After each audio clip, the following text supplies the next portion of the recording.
Hello दोस्तों, अगर channel पर नए हैं तो चैनल को ज़रूर सब्सक्राइब कर देना प्लीज़, क्योंकि यार वीडियो बनाने में बहुत समय लगता है।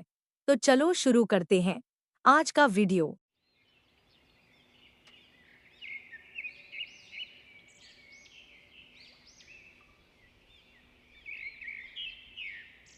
किसी समय की बात है, एक घने जंगल में एक शक्तिशाली शेर रहता था।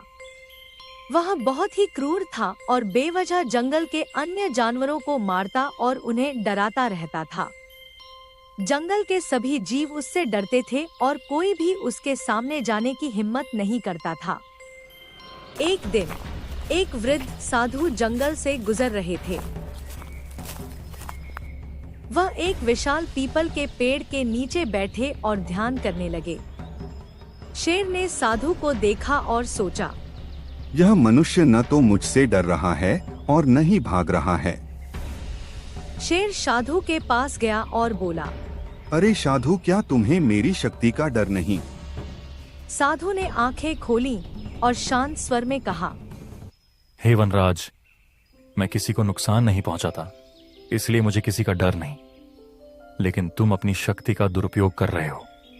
अहंकार और अत्याचार करने वालों का अंत निकट होता है। तुम जैसे साधु सिर्फ बातें बनाते हैं।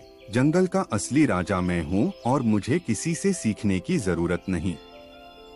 शेर की यह बात सुनकर साधु मुस्कुराए और बोले, अगर तुम अपनी शक्ति का गलत उपयोग करोगे तो एक दिन यही शक्ति तुम्हें छोड़ देगी। शेर ने उनकी बात को मजाक समझा और वहां से चला गया। कुछ दिनों बाद शेर ने महसूस किया कि उसकी ताकत धीरे धीरे कम होती जा रही है। वह पहले की तरह तेज नहीं दौड़ पा रहा था। उसकी गुर्राहट कमजोर हो गई थी और वह शिकार करने में भी असमर्थ हो गया था।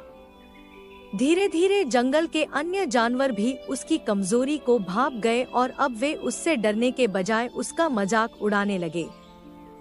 अब शेर को समझ आ गया कि यह सब साधु के श्राप के कारण हो रहा है। वह लंगड़ाते हुए साधु के पास पहुंचा और बोला, हे महात्मा, मैंने अपने अहंकार में आपको अपमानित किया। मैं अपनी गलती मानता हूँ। कृपया मुझे क्षमा करें और मेरा बल वापस दिला दें। साधु ने मुस्कुराकर कहा, तुमने अपनी गलती स्वीकार कर ली, इसलिए मैं तुम्हें आशीर्वाद देता हूँ।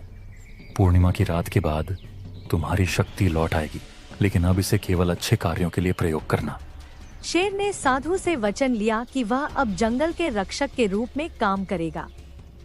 समय बीतने के साथ उसकी शक्ति वापस आ गई, लेकिन अब वह पहले जैसा निर्दयी राजा नहीं था। अब वह सभी जीवों की रक्षा करता और जंगल में शांति बनाए रखता था। इस प्रकार साधु के श्राप और आशीर्वाद ने अहंकारी शेर को एक सच्चा राजा बना दिया और जंगल फिर से खुशहाल हो गया।